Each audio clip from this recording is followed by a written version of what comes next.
नमस्ते दोस्तों, A to Z immigration updates में आपका स्वागत है। क्या आप जानते हैं कि ऑस्ट्रेलिया की वर्कफोर्स खतरे में है क्योंकि पोस्ट कोविड वीजा एक्सपायरेशंस के कारण माइग्रेशन नंबर्स घट रहे हैं। ये बदलाव इकोनॉमी और जॉब मार्केट को प्रभावित कर सकता है, जिससे 2025 इलेक्शन से पहले मेजर पॉलिसी डिबेट्स शुरू हो सकती हैं।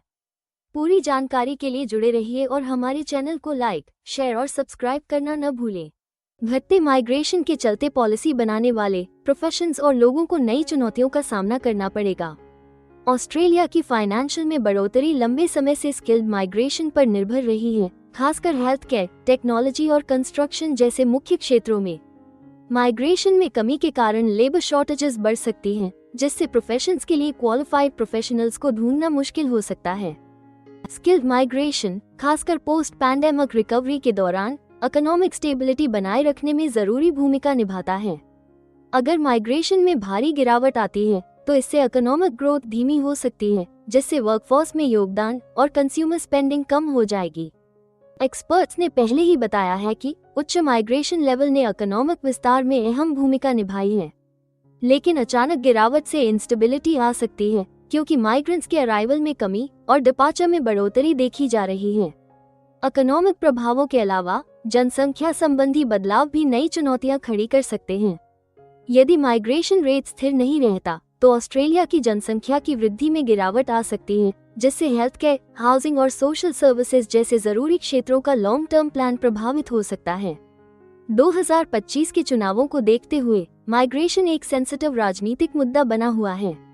परमानेंट माइग्रेशन इनटेक में कटौती के प्रस्ताव इस गिरावट को तेज कर सकते हैं, जिससे पॉलिसी मेकर्स को आर्थिक रिक्वायरमेंट्स और नियंत्रण के बीच संतुलन बनाना जरूरी होगा।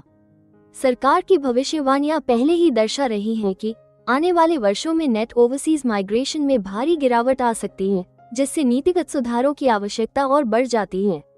कम माइग्रेशन से हाउसिंग मार्केट प्रभावित हो सकती है। मांग में गिरावट से घरों की कीमतों में राहत मिल सकती है, लेकिन प्रॉपर्टी इन्वेस्टमेंट, कंस्ट्रक्शन जॉब्स और रेंटल मार्केट्स पर नकारात्मक असर पड़ेगा। इस प्रभाव को लेकर इकोनॉमिस्ट्स और पॉलिसी मेकर्स में बहस जारी है।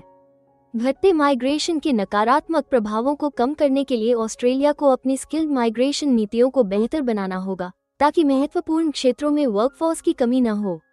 व्यवसायों को ऑटोमेशन, वर्कफोर्स ट्रेनिंग और टैलेंट रिटेंशन रणनीतियों में निवेश करना पड़ सकता है।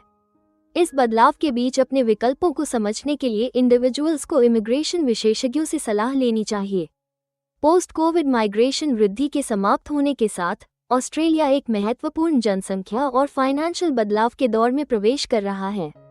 हालांकि कुछ दबाव कम हो सकते हैं, लेकिन वर्कफोर्स स्थिरता, इकोनॉमिक ग्रोथ और लॉन्ग टर्म प्लान को लेकर जोखिम बने रहेंगे। पॉलिसी मेकर्स को इमिग्रेशन के भविष्य को सावधानी से मैनेज करना होगा, जबकि इंडिविजुअल्स और प्रोफेशंस को इवॉल्विंग वीजा नियमों और अवसरों की जानकारी रखनी होगी।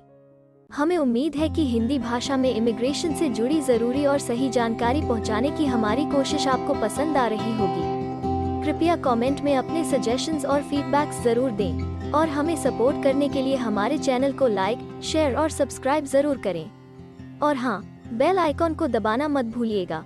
अपना कीमती समय देने के लिए धन्यवाद। एक और वीडियो के साथ आपसे फिर मुलाकात होगी।